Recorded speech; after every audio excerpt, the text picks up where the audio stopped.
सबको हिंदी सीखनी चाहिए। जो अपने को कहते हैं कि हम हिंदी जानते हैं, बहुत बार हम हिंदी में बातचीत करते हैं, कल हमें समझ ही नहीं आ रही माता जी आप क्या बोल रहे हैं, क्योंकि ज़्यादातर उर्दू दां लोग बैठे हुए हैं। उर्दू भाषा भी कोई भाषा है, सिवाय इसके कि 50 शब्द आप सीख लीजिए, चमन और वो मंजिल और क्या साहिल और डूबना, बस हो गई।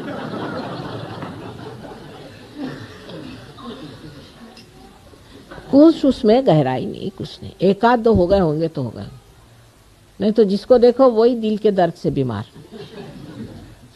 रोने वाले ऐसे रोने वाले रोनी सूरत लोग, ना उसमें कोई आह्लाद, ना कोई सुख, ना कुछ नहीं। तो उर्दू भाषा तो कुछ किसी काम की नहीं हम लोगों की। तो अब हिंदी सीखिए, मराठी तो नहीं सीख सकते बाबा, हिंदी तो सीखो कम से कम, नहीं तो बात क्या करें। या तो संस्कृत सीख लो तो अच्छा, पर संस्कृत तो नहीं, बड़ी कठिन है, तो हिंदी सीख लीजिए।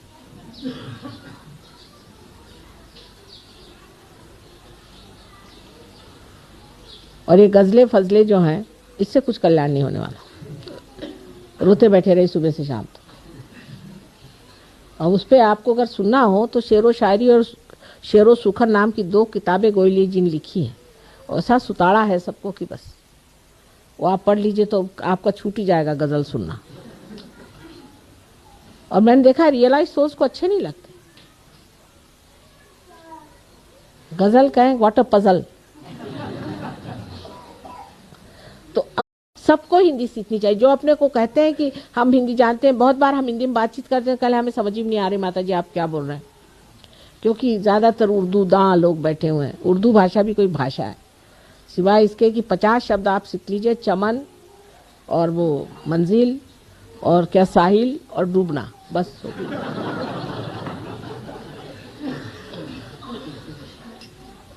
कुछ उसमें गहराई नहीं, कुछ नहीं, एक आध दो हो गए होंगे तो हो गए, नहीं तो जिसको देखो वही दिल के दर्द से बीमार। रोने वाले ऐसे रोने वाले रोनी सूरत लोग, ना उसमें कोई आह्लाद, ना कोई सुख, ना कुछ नहीं। तो उर्दू भाषा तो कुछ किसी काम की नहीं हम लोगों की। तो अब हिंदी सीखिए, मराठी तो नहीं सीख सकते बाबा, हिंदी तो सीखो कम से कम, नहीं तो बात क्या करें। या तो संस्कृत सीख लो तो अच्छा, पर संस्कृत तो नहीं, बड़ी कठिन है, तो हिंदी सीख लीजिए।